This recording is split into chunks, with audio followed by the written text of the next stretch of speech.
Hi, I'm Ashley Adamson, and today we're going to go over stuff they don't tell you when you become a woman. It's such a ridiculous topic because, I mean, this idea that you kind of enter womanhood by just becoming a woman and then suddenly you have this badge on you. I'm a woman, so now there's all these things that are stacked on to who you are, how you're expected to be, how you're expected to communicate, all of the sociological implications and economic implications that come with that. It's just like you never really realize all of that stuff when you're just wanting to be authentically who you are. But if you've lived enough time in one world where you have been perceived as a man, as a male-bodied figure, then it's actually quite a culture shock to switch around and to experience being a woman. And some of it's slow and gradual, and other times it's pretty sudden. So I just thought this topic kind of came up as I was hanging out in Discord. And we were talking about like wearing makeup or how we just don't want to wear makeup sometimes, but it's also sort of like something you need to do now.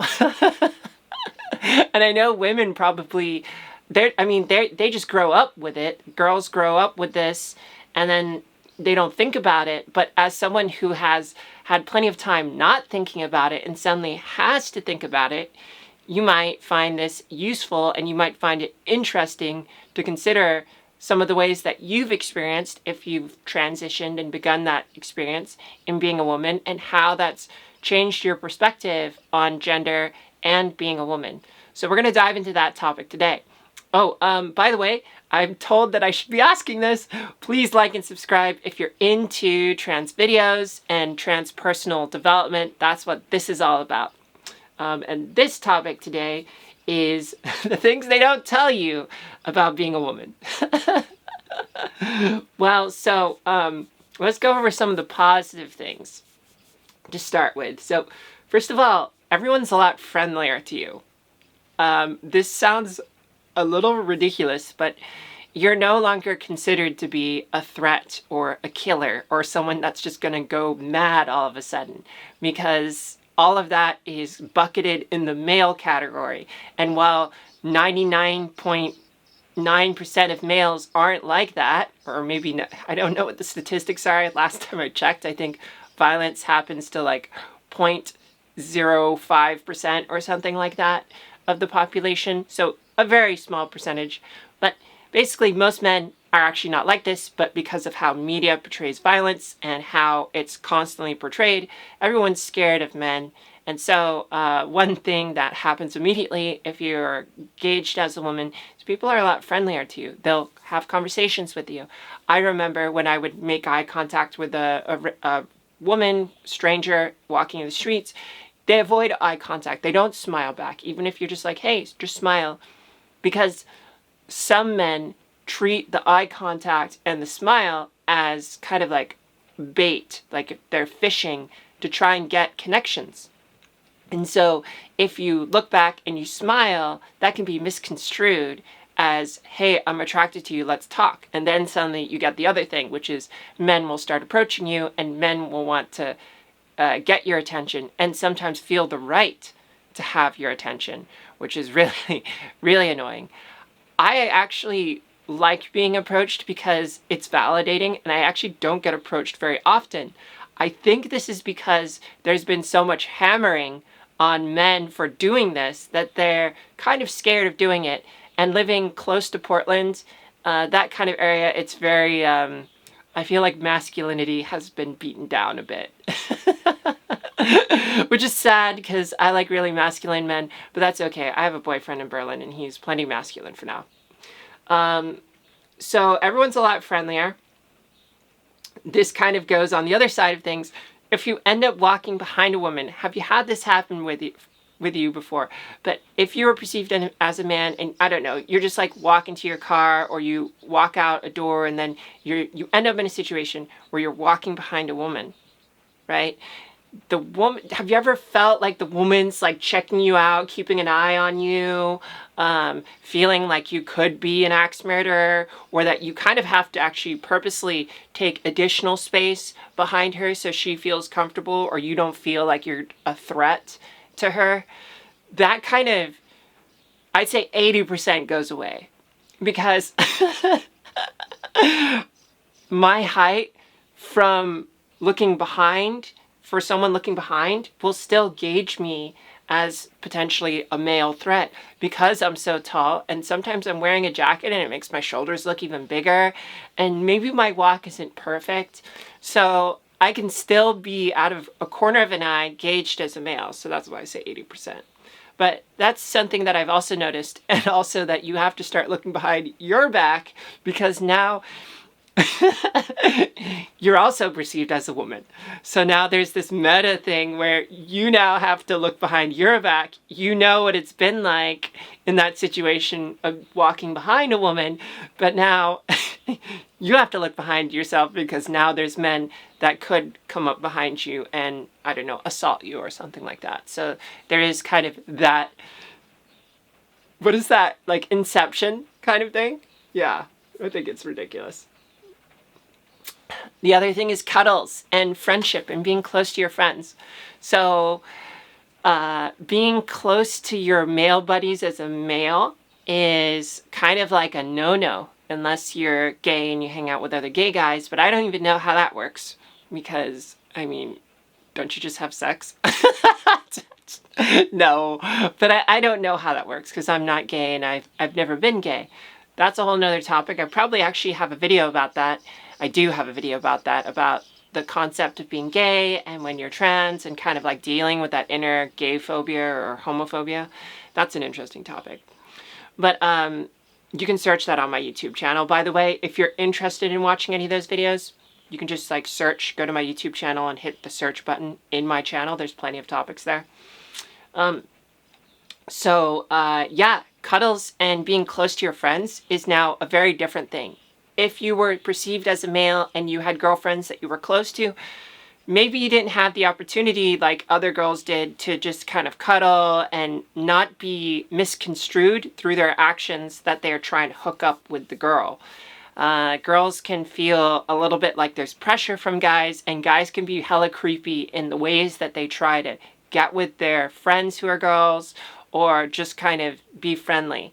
So when you're a woman, all of a sudden, cuddles are fine, sleeping over is fine in the same bed, just spending time together, hugs, smiles, all of that. Like, that is beautiful. And I've read actually a couple posts from trans men who talk about the other side of things and how alienating it can be once you become read as a man, because people don't want to be close to you. You're not as appealing as a person in terms of friendship and wanting to be close. So I think that's a really interesting one to kind of think about, is how your dynamics with friends can totally change.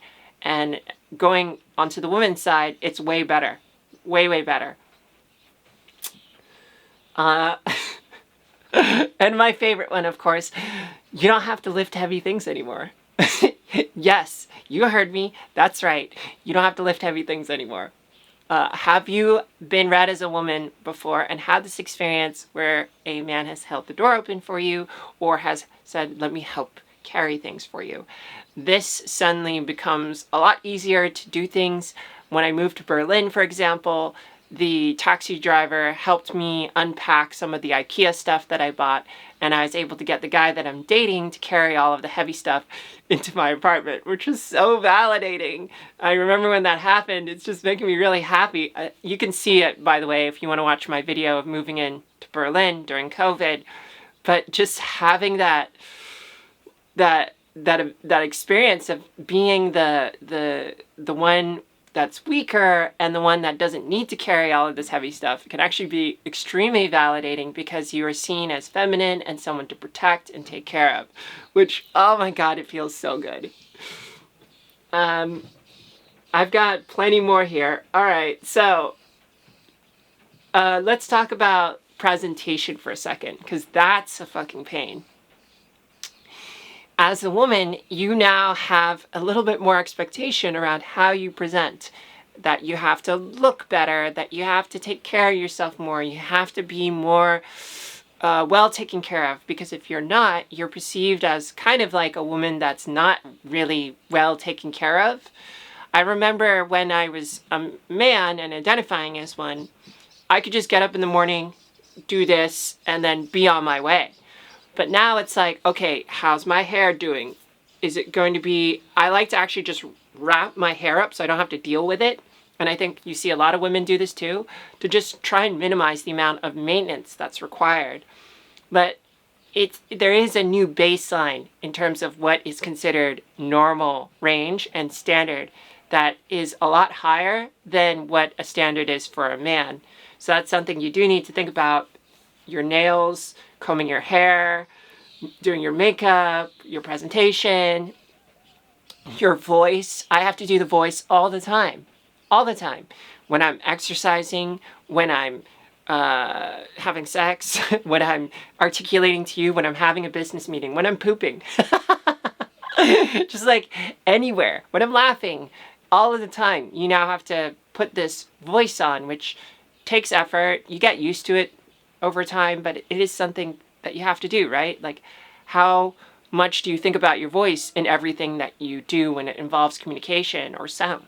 It's a lot, and it's something that you never turn off. Even when I'm sleep talking, I hope that my sleep talking is passing. And sometimes it's not, but it's interesting to hear through my sleep recorder because my new baseline is different. Speaking of voice, my voice is getting dry, so I'm just going to drink some water. The last one, and this is probably the most life-changing one, is your age.